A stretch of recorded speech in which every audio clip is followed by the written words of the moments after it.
the top at 5, a 4-year-old with autism wanders into the water. His dad goes in to save him, but the dad is the one who has trouble. Witnesses tried to help, but they said he drowned. And I try my best, just to do the right thing, try to save somebody's life, but it was, it is what it is. Now, the boy fortunately survived. Collier County deputies say it happened near the Everly Apartments right outside of Golden Gate. And that's where we find Wink News reporter Michelle Alvarez tonight. Michelle, this is such a sad story for this father. I guess instinct just kicked in. Yeah, Chris, that man died and drowned trying to save his 4-year-old son. The child left his home and didn't know how to swim. Several people tried to jump in and help, but they could only save one. Yellow caution tape surrounding a body of water after a man jumps in to try and save his son. Tell me exactly what happened. A child who was autistic ran into the pond and he was drowning, and I saved him, and his dad was to save him, and he found it. It happened right here at the Everly Apartments on Magnolia Pond Drive Thursday night near Collier Boulevard and I-75 in Collier County. The sheriff's office says several people were screaming when deputies arrived on scene. Dyron Watson witnessed the whole thing and tried to help. Constant screaming, and the kids them was crying and they're fighting inside the water. So I'm thinking that somebody inside there. I drove around the corner and I didn't hesitate. I just my instinct kicking.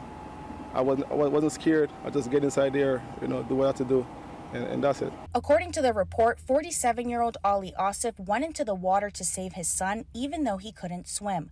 He was having trouble in the water, so the child's aunt jumped in after him. She was able to bring the child to the shoreline, but she lost sight of Ali.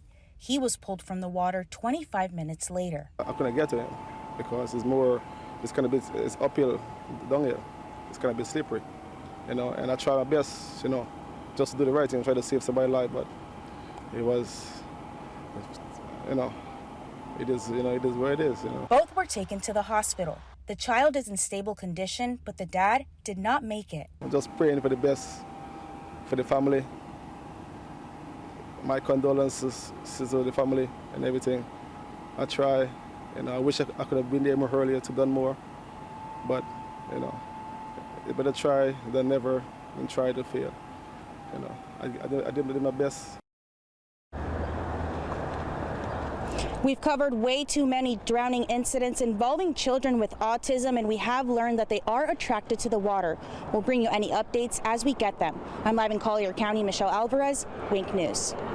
Very sad there. Thank you very much. These terrifying scenarios of children with autism wandering off spark panic and fear. Joining us in the studio now is Wink News anchor Nicole Gabe. And Nicole, what are the options out there for parents to keep track of their kids? Yeah, well, there are a few, and there's a program that's specifically known as Project Lifesaver. It's actually used by 1,800 law enforcement agencies. That includes a lot here in Southwest Florida, like Cape Coral, Naples, Northport Police, as well as Charlotte and also Collier County Sheriff's Office. Project Lifesaver uses these wristbands you see right here. It acts as a radio transmitter. So think of it as like an Apple AirTag. If someone goes missing and wanders off, law enforcement can track that radio frequency and then locate exactly where they are.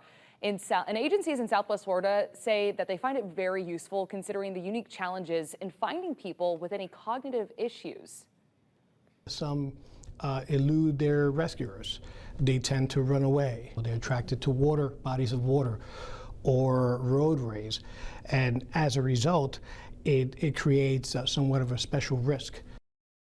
Well, there is a catch, though, with this program. Your local law enforcement needs to take part in the program for you actually to be able to access it. Yeah, but it does offer some peace of mind. Absolutely. But before you go, what happens with the towers? They use radio frequencies. So if a storm, for example, knocks out a tower? Yeah, good question, because especially as we enter hurricane season too. So officials say Project Lifesaver is hurricane proof. So if those cell phone towers go down, radio towers go down, that equipment's still going to work. And if you'd like to read more about this project, we've got a lot of information over on winknews.com.